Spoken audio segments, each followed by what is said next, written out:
Washington 20, New York Giants 29. Welcome back to the Big Blue in the Bronx podcast, everybody. If you guys haven't already, hit that like button, comment, subscribe, turn on post notifications so you know when live stream drops.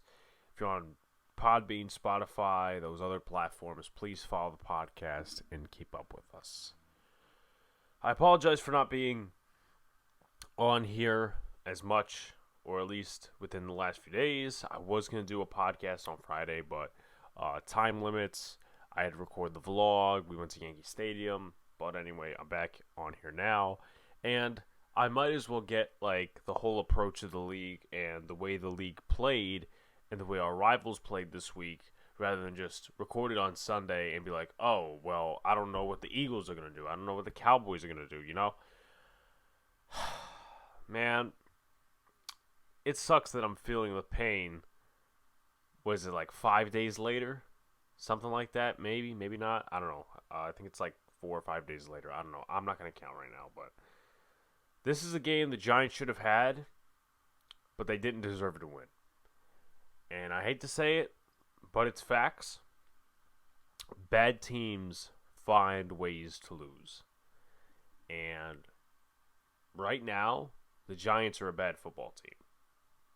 And you know, if the first game was close and the second game was close, you know, kind of like last year, I would take it as more encouraging, but we should have won at least one of those games. But the way they started off this year and the way they're just on the path right now is not good. It's not good. Just like overall thoughts, man. Jason Garrett, he called a good game. Maybe some minor mistakes, but you know what? Can't fault him there. Patrick Graham, I mean, everybody, including myself, was praising him last year for the defense. Well, I don't think he deserves any praises this year so far. I mean, let's see, 30 plus 27, that's 57. If you round that off to like 56, 58, whatever, you do the math there, you split that in two, that's about 27, 28, 29 points a game. It's not good. It's not good. And the total yardage and all this other stuff, you know, the soft coverage, and it's not just him, the players, man, they're not doing their job. Leonard Williams is not doing his job. Dexter Lawrence is not doing his job. The whole defense, man, is not doing their job. James Bradbury, Xavier McKinney, all these other guys. The Giants harped on making plays on the defense last year. And they did make plays on the defense last year, forcing fumbles, doing this, that, and the other thing. If Taylor Heineke didn't throw the interception, we would have never gotten a chance for that field goal. And we would have never been talking about, oh, Bradbury at least did this, because he was horrible. He was horrible on Thursday. He was just putrid, just like the rest of the secondary. But, you know, PFF, oh, they graded him so high at like 80, 70, something like that. Get the hell out of here, please. I don't trust PFF, but that's just, you know, proving my point that they're so irrelevant that they, whatever. I'm not even going to get into a whole tangent about it. But Joe Judge, man, it shows you, the last drive, defensively and offensively, it just shows you that Joe Judge has a conservative mindset. And if you have a conservative mindset, you're kind of stuck in the past, really. You're stuck in the past. Because we've been talking about, oh, well, Jason Garrett, he's conservative, this, that, and the other thing. And we thought last year, man, that, the defense, it doesn't have enough players. It doesn't have enough personnel to blitz and stuff like that. Well, what's the excuse now? There is no excuse. Joe Judge, talk about discipline. 11 penalties that cost us 81 yards? Come on. Especially the one that ends the game. I mean, the ball is literally right in front of you and you go offsides. Even if it wasn't offsides, whatever. It's over now. It's over now. And we had 10 other penalties in that game. So I'm not even going to sit here and say, well, this, and this. Really 9 penalties other than the offside, because TJ Boyd did not hold on that one play. But the refs will be the refs. It was a pretty horrible game for them, I'm going to be honest, on both sides. But let's get into it. So I'm just going to read off some stats right away, go into the key plays, and then we'll get further into it. So in terms of the passing game, this was the brightest spot for both teams. Daniel Jones, man, had himself a freaking game. About 344 yards total, 344 all-purpose yards. He had 2 less than Lamar Jackson. You put that rushing touchdown that should have been a rushing touchdown on the board, and then you put Darius Slayton's catch as a touchdown on the board if he doesn't drop it. Man, that comes pretty freaking close to what Lamar Jackson did against the Chiefs. Because he had, I think it was 3 total touchdowns and 2 interceptions. Daniel Jones did not turn over the ball. Now, I'm not saying, oh, Lamar Jackson, he's not better than Daniel Jones. I'm not saying that at all, okay? We don't have rights to say that. Daniel has to prove a lot more than just beating Washington. And he didn't even beat Washington because, the defense is the defense. But he could have had himself a really good game. I mean, he did. There's no mistake about it. But if he put the rushing touchdown there, and if Darius Slayton opens up his arms and makes a catch, man, we're looking at this at such a different way because it would be a win. Honestly, it would be a win. And I'm not saying, oh, the refs cost us this, that, and the other thing, but it comes down to the players and the coaches, man. But anyway, he was 22 for 32, 249 yards, 1 touchdown, was sacked 4 times. I'll get into that a little bit later on because I feel like there's some context that needs to be thrown out there. And a lot of people are saying, oh, the Giants' offensive line is horrible. Shut up. For Taylor Heinicke, man, he just torched our defense, 34 for 46. Total of 336 yards, 2 touchdowns, the interception, and 1 for 16. And his quarterback rating wasn't even good. I mean, Daniel Jones had a 68.5 quarterback rating, Taylor Heinicke, 35.8. So that kind of reflects on the fact that he made some really bad throws. But once again, he did beat our defense, so shout out to Taylor Heinicke. In terms of the rushing game, Daniel Jones pretty much was the entire rushing game other than a 41-yard run by Barkley, which was encouraging to see. 9 rushes, 95 yards, and a touchdown, 10.6 yards per carry. You look at Barkley, who had 4.4 yards per carry, but you take that away, it's 12 carries for 16 yards, which isn't good. And it's not just on the offensive line. It's on the fact that he's not hitting the holes. He's not cutting when he's supposed to. And listen, I will absolutely root for all players on this team, even Evan Ingram. But, man, Saquon Barkley, if it's past a month and a couple of weeks and he's not producing, we have to have a conversation about him. We have to. In terms of the Washington rushing game, Antonio Gibson, he carried 13 times for 69 yards, 5.3 yards per carry. He had a 14-yard run, which is the longest. And the rushing touchdown that McKissick had, that was so stupid. That was so stupid. Patrick Graham and the defense, man, you totally goofed yourselves out of a stop, possibly. I mean, you guys can probably visualize this, and even if you don't, you go back, watch the game, watch the highlights, whatever. They're in shotgun. They're in shotgun formation. McKissick is on the right side of Taylor Heinicke. I think it's the B gap on the left side of the offensive line. It's Charles Leno, Eric Flowers, Chase Rollier. There's only like 1 or 2 defensive linemen there, and they're not even stationed correctly. Blake Martinez isn't behind them. They're all shifting towards the right side for some reason. How do you not game plan to stop that touchdown? I think Scott Turner is smarter than to just say, okay, let's pass it here. They were like the 2, the 3-yard line. He walked in. He walked in for the touchdown. Unbelievable. That's just lack of awareness on the defensive side. And you could say, well, it's Patrick Graham like I'm saying, but it's also the players too. Like, how do you not see that there's only 1 to 2 defensive linemen there and he could just plow himself into the end zone? Doesn't make a lot of sense, really. Let's go on to the next thing, which is the receiving game. And then I'll get into time of possession, all of the team stats individually. Sterling Shepard had another day. Him and Daniel Jones right now seem to be the offense. Not Darius Slayton. Kenny Golladay is debatable. I mean, the first game you could argue, well, he wasn't involved. Second game, man, we'll talk about him later because he really pissed me off with something. But once again, we'll talk about that in a little bit. Sterling Shepard, 9 receptions, 94 yards. Darius Slayton behind him, 3 receptions, 54 yards, and a touchdown. Kenny Golladay, 3 receptions, 38 yards. Caden Smith had 2 receptions. He needs more playing time. He needs more receptions, really. He needs to be involved more because he can be so good. He could be better than Kyle Rudolph, but once again, this is, the New York Giants. In terms of the receiving game, Terry McLaurin absolutely torched James Bradbury.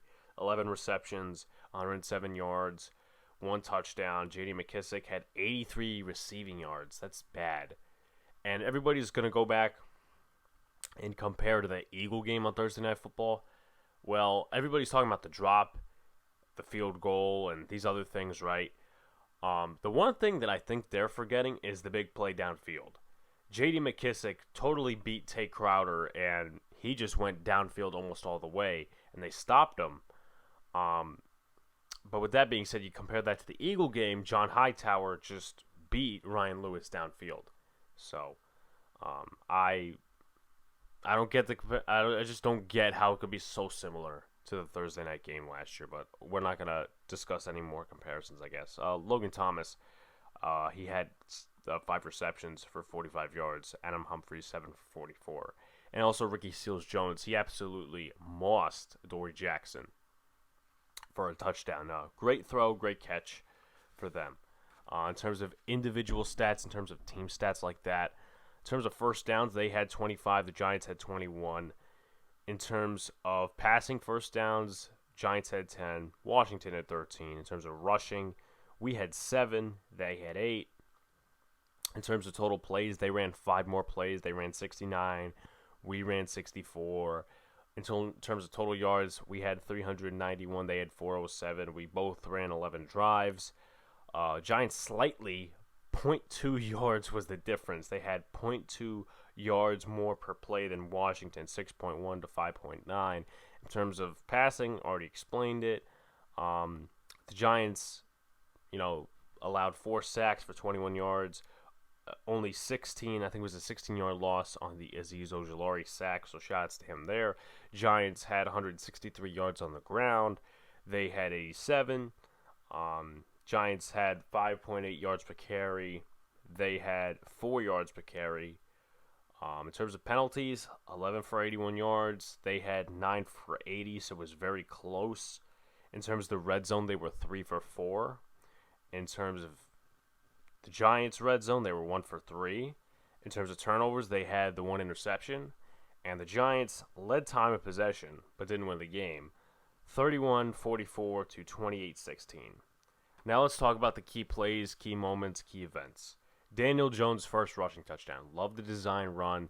Giants had a beautiful first drive. Even though you could say, the refs, Chase Young, blah, blah, blah. Giants still got down there, and they scored a touchdown. Daniel Jones' designed run. This is what happens when Daniel Jones can be utilized both in the running game and in the passing game. I'm not going to say he's Lamar Jackson or any of these other quarterbacks, but you know what? He's a dual threat if the Giants use him correctly. And if they can win ball games on the defensive side of the ball, which they didn't in this game. Nick Gates fractures lower leg on incomplete pass. Man, that sucks to see. Shane Lemieux was put on IR before the game. They called him Matt Skura, and they moved Gates over to guard. That was not pleasant to see, and I just had a feeling in the back of my head. I'm like, this is not going to be good. He's going to be out for the season, isn't he? Because he was laughing, he was in good spirits on the way to the locker room. They carted him off. And he was easily the best offensive lineman last year. Zeitler was inconsistent. Gates was the best offensive lineman. Though the media and PFF will not remark it that way, he was the best offensive lineman. And now he's out for the season. So the Giants, in my opinion, now have to go out there and take a chance on a veteran. Because the way Billy Price played, he played terribly. You can't really finish the season with him. In terms of Matt Skura, you could put him at center, maybe give him some shots. I mean, at this point, you're trying to win games, so you have to make any move you can. Maybe take a chance on Ryder or DeCastro at this point. But prayers up to Nick Gates, man. He was walking 2 days after being in the hospital. I don't know if he got the surgery yet, but, we'll see. In terms of Saquon Barkley, breaks out for that 41-yard run. Glad to see that happen. But other than that, no running game in terms of anyone other than Daniel Jones, which, once again, is not just on the offensive line. It's also on the running back. Saquon Barkley, he missed some holes, he missed some cuts, and made the offensive line, in my honest opinion, look worse than they actually did in the running game. Giants give up easy touchdown to McKissick. I already said this. How do you leave that gap just wide open? It's a lack of awareness, lack of discipline on the defensive side, and Patrick Graham should honestly be ashamed of himself for letting up that touchdown. Daniel Jones rushing touchdown taken away by the CJ Board holding penalty. That was not holding. That wasn't holding. I was screaming and yelling at the TV, but then I learned, oh, wait a second. We're still down in enemy territory, but the holding just backs it up 5 yards. So, actually 10 yards, my mistake on that one. But, I was somewhat fortunate, but they ended up kicking a field goal out of it. That sucks. The refs obviously played a part, but they're not the reason the Giants lost. The Giants are the reason they lost, Darius Slayton catches 33-yard deep passing touchdown. This is what Slayton does when he wants to. He catches the ball. That's Darius Slayton, Daniel Jones connection. Going back to the rookie year, they had 8 total touchdowns, something like that, thrown in between each other, 7, 8 total touchdowns from Jones to Slayton. I want to see that connection again. I do, but Darius Slayton, as we're going to talk about right here, wide open pass in the end zone. I don't know how you can defend Darius Slayton at this point. I don't know how. He's not the main target of the offense. And you could compare it to the Ingram drop. And listen, that's totally understandable. That's the way you want to do it, sure. Ingram had somebody on him. Darius Slayton was wide open. So, I honestly give less excuses to Darius Slayton on that individual play. But Evan Ingram caused more turnovers by setting the ball up like a volleyball and then it being picked off by a defender. That's just the way Evan Ingram was last year. But Darius Slayton, man, you should at least dove for it. That way we can know, okay, is he trying to get the ball? Was it overthrown? This, that, and the other thing. If you're blaming Jones for that throw, I don't know what you're talking about, honestly. Kenny Galladay reportedly yells at Jason Garrett or Daniel Jones. I have no idea who he yelled at. It looked like he was yelling at Daniel Jones on the sideline when I was watching him. And I understand. There's frustrations. You're losing. Stuff like that. They hugged it out after the game. They're close. Whatever. But here's what I'm going to say in-game. Buddy, you had 2 drops. And some idiot on Twitter was like, oh, well, the other one was hard to catch. Well, he's a 50-50 receiver. And we paid him how much money? Right. 4 years, $78 million.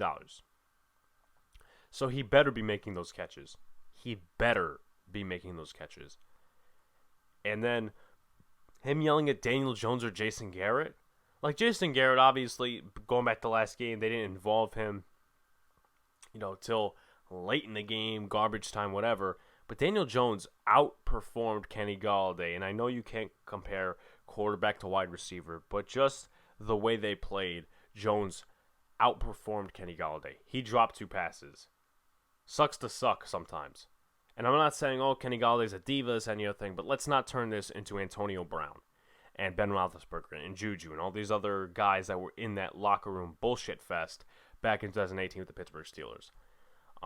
Once again, this is just a one incident thing, I hope, but you do not yell at your quarterback like that. And the media obviously will pick it up and put it in these sorts of narratives, but you know what? You should be yelling at your quarterback, especially when he outperforms you. It's one thing if Daniel Jones was throwing 4 interceptions and he was missing targets by a lot and Galladay was, not having some easy throws to him or whatever the situation may be, but Daniel Jones balled out. Him and Sterling Shepard were the entire offense. Kadarius Toney unhappy with rolling the offense. He calls the media some clowns. So, in terms of calling the media clowns, I applaud that. The beat media got their balls in a twist because Kadarius Toney called them out, and which is honestly not wrong. The media are clowns, whatever you want to say. Because all they do is something happens, they blast them, blah, blah, blah, blah, blah. It's all bullshit. And the problem with the Giants being 0-2 is that you're going to have to hear the national media, the Stephen A's of the world, the Michael K's, the Peter Rosenbergs, talking about this when they don't see the full picture, as us fans do, the ones watching the game and stuff like that. That's going to be really annoying within the next couple of days. And the Giants should honestly just make just like a series dedicated to these type of losses called 10 Days of Pain. I think that really rings. But serious note, Kadarius Toney, man, I understand that he has not been involved in the offense. I truly get that. He's a first-round pick, high value. It's not an undrafted free agent. But don't go on social media posting stuff the day after, this shit's lame, whatever. I don't care if it's meant towards Garrett, if it's not meant towards Garrett. You have to think before you post. That shit follows you for the rest of your life. You have to think before you post. And if you don't think before you post, well, you're going to get in a lot of trouble.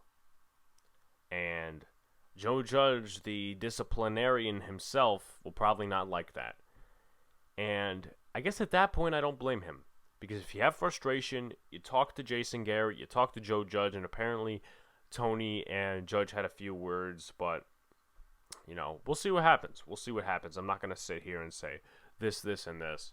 But, I just don't want the distractions. This is supposed to be a winning year. We're only 2 weeks in. We got 15 games to go.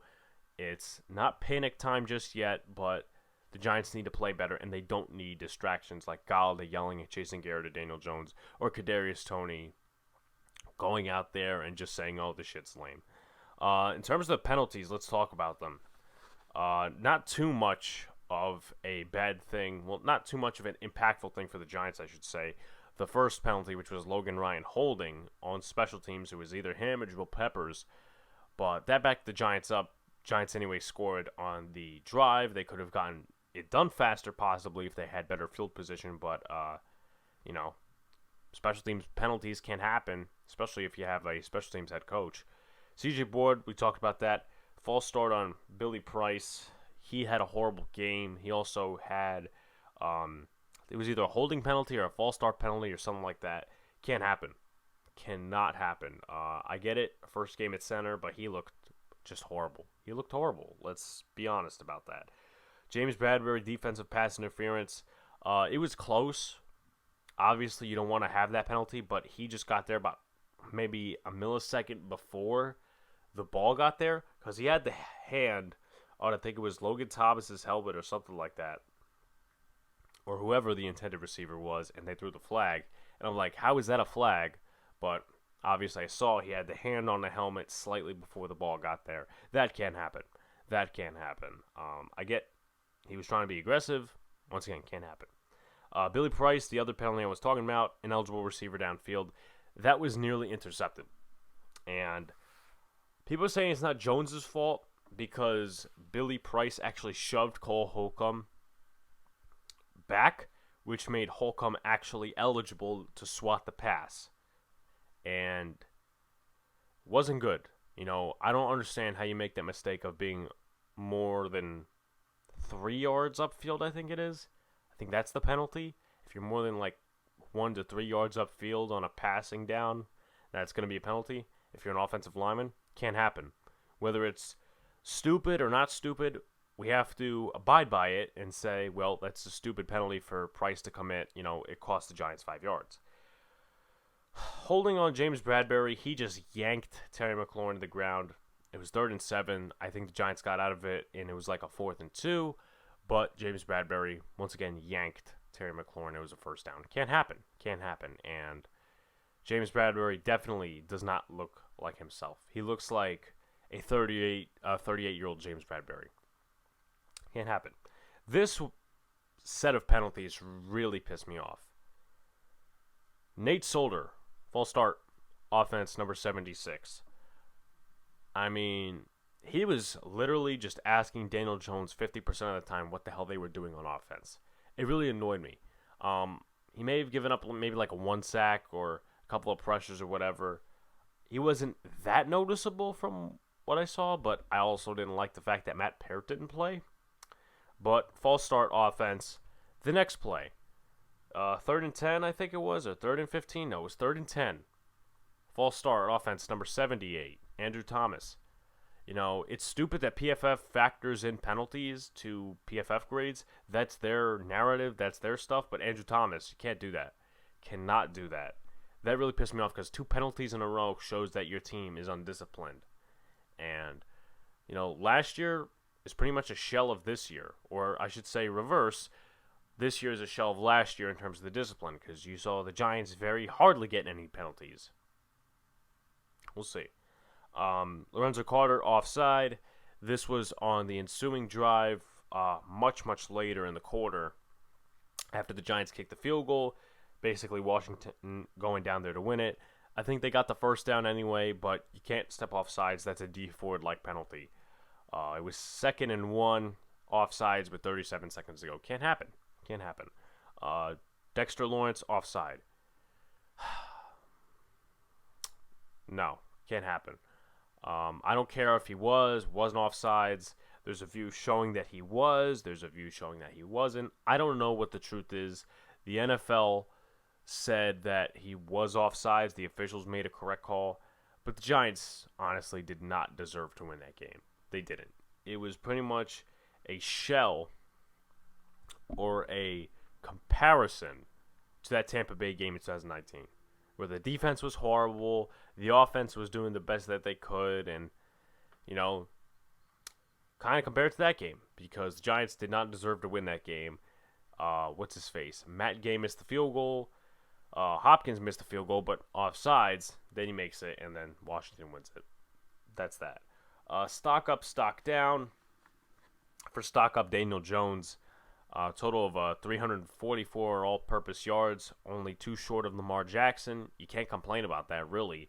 If your receiver catches a pass, and if the refs don't screw up on a holding penalty, you add 2 more total touchdowns, and suddenly you get some fire in you. I mean, he had fire in him. He had the fire to win. The Giants did not trust him at the last minute, which we'll talk about in a couple of minutes. But, let's see. 1 rushing touchdown, 1 passing touchdown. You add that's 2 each, and no turnovers. So if the Giants win that game, if they don't make those crucial mistakes, we're talking about a win and how good Daniel Jones could possibly be. I mean, we're still talking about that, but we're 0-2 right now. Saquon Barkley, only a slight stock up because he did miss some holes, but that 41-yard run is basically what he needs to do, Caden Smith, he made a great block on one of the interior defensive linemen, kind of helping out Billy Price or Will Hernandez on the block, but he's another guy that needs to be utilized correctly. But Saquon Barkley, it was nice to see that 41-yard run. It was really nice to see that. Sterling Shepard having another game for himself, 9 receptions, 94 yards, 10.4 yards per catch, stuff like that. Being the basic security blanket, this could be a big year for him. Big year. Graham Gano, he was 5 for 5 on field goals. Shouts to him. He was good. Caden Smith as well, 2 receptions and some nice blocking in the running game. Azeez Ojulari, I'll give it to him slightly because I didn't notice him the rest of the game, but he did get another sack. Apparently he's ranked like 21st or 16th among rushers in like rushing percentage. I don't know. I don't care. But he's one of the few players that are actually trying to show up for this team and not collect the paycheck. It seems to be that the Yankees and the Giants, the players that show up are the young players that barely get paid anything. But when, you have players like Leonard Williams and all these other guys that are getting paid millions and millions of dollars, they're not showing up, they're not doing their jobs. In terms of stock down the entire defense, I mean, how could you go worse than last week? Well, you give up a total of 3 more points on a field goal and basically that, but James Bradbury not himself, Logan Ryan not himself, Adoree Jackson not himself, all these other guys not playing like themselves from last year. And it's sad. It's sad. And Patrick Graham as well, like playing soft coverage at the end of the game. We'll talk about that once again.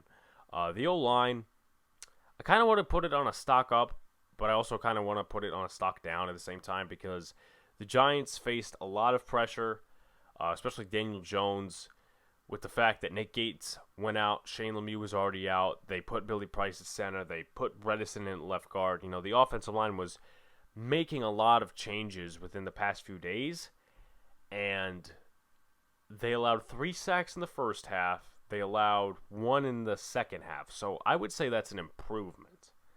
Daniel Jones definitely did have some time in the pocket to throw, which is a positive improvement once again. It probably wasn't the cleanest pocket, But you know what? Daniel Jones made his time worthy, used his time wisely, and made some very good plays.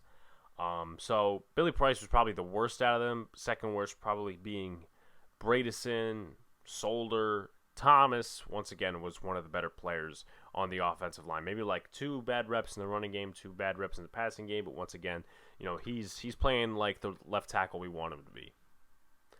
In terms of the notes, Giants opt to run the football on the first 2 plays after the Bradbury interception. Once again, this goes back to what I said earlier. It's not just Jason Garrett, it's Joe Judge. It's Patrick Graham as well. They call those plays because Joe Judge has the conservative mindset. I don't know how, and I understand a little bit of it, that you don't want to make mistakes and that you want to, just like end the game.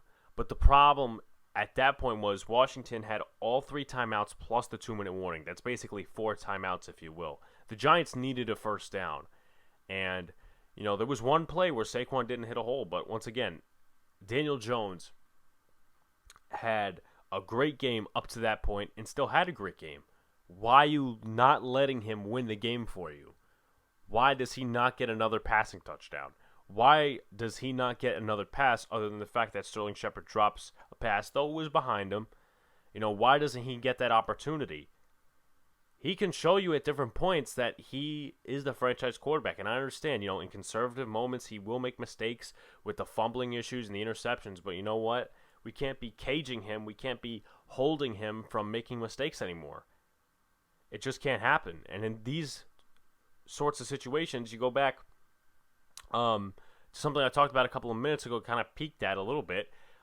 After the field goal, soft coverage, everything under them, the yards after catch, stuff like that. That's Taylor Heinicke and the Washington football team biting at the defense very slowly. If they get 5 this play, 5 the next play, you're allowing them to move downfield even more where it's man. If you're playing man, you're aggressive. If they hold up in coverage, they hold up in coverage, then we can blame the player. I mean, we're still blaming the players now, but we could just blame the player while Patrick Graham is actually being aggressive. We can't be conservative because in that case, well, we gave up the field goal and they won the game. So I don't get the conservative mindset. Patrick Graham, he deserves a lot of blame in the last 2 weeks. Same thing with Joe Judge. Jason Garrett obviously got a lot of disgust from the Giants fans last week. Well, this week he should get a pass for right now. And I want to see that offense moving forward. I don't want to see, the stick routes and stuff like that.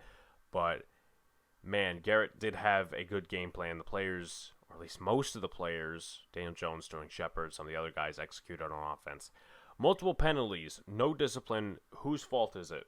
I think it's both Judge and the players because he preaches discipline. He preaches a 60-minute play. He preaches all these other things. And, the penalties hurt us. The penalties hurt us. Not just, the lack of execution on defense and Darius Slayton dropping a pass. And even if you remove that C.J. Board holding penalty, Dexter Lawrence offside, Lorenzo Carter offside, the false starts, that's why the Giants lost, in my opinion, other than the fact of the lack of execution on defense. The penalties can happen. Can happen if you're in these close games. If your team is going to play close like this and if you're going to have a conservative mindset, you have to avoid the penalties. And you have to teach your players that it's wrong to step off sides. It's wrong to hold. Whatever happened to that tennis ball drill? It seems like they're not doing that anymore, I guess. I don't know. A lot of money, little production. Bradbury, Williams, Logan Ryan, Adoree Jackson, where are they? Adoree Jackson, in my opinion, had a good game until that Ricky Seals-Jones touchdown. Unbelievable. And this will fall back on the players. This will fall back on the coaches. This will fall back on Dave Gettleman, as it should. It's a 3-way street, oddly enough. So, Jason Garrett, already mentioned, called a good game, 29 points on offense, and that would be a lot more points if the Giants executed in terms of barely any penalties, if Darius Slayton doesn't drop a ball. Because Graham Gano, he did have a good game. He did kick 5 field goals. Yeah, oh my God, the offense is not executing this, any other thing. No. if at least the Giants score 2 more touchdowns, add 7, 2 more times, and take away, let's ideally go with 1 field goal, I think. Yeah, 1 field goal. Because you take away the field goal, which makes the score 26. You add another 7, which would be 33. You add another 7, that's 40. The Giants win with 40 points. So it may seem very radical, but, you think about it, you do the math, it makes a lot of sense. Daniel Jones, Sterling Shepard for the entire offense. I mean, that's pretty much how it went. Let's be honest. Final thoughts. Definitely a lot of blame on Patrick Graham and Joe Judge for this game, as well as the defensive players. They did not come to play. Very conservative mindset. And this can't happen. This cannot happen. It can't. It can't. Because when you're winning, you have to play to win. And a lot of people are right on Twitter when they bring a certain play up. That play is 4th and 1. John Harbaugh asks Lamar Jackson, "Hey, Lamar, you want to go for it?" He goes, "Yeah, hell yeah." They sneak it. They get the first down. And they win the game against the Chiefs, because if they kick the field goal on that play, or they do whatever, I don't know at what point in the field they were at. I'm pretty sure they were on Kansas City territory.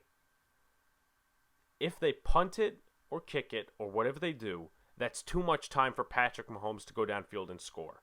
That's too much time. But they played to win, and they sneaked it, and they got the first down, and they won the game. Simple. Play to win. The Giants cannot be behind the times. I've kind of been shading it a little bit on this podcast for the last year and a half, because I'm thinking, well, this, and this, or, the philosophy will change once new players come in. We can't be 30 years behind the times. We have to be in the now.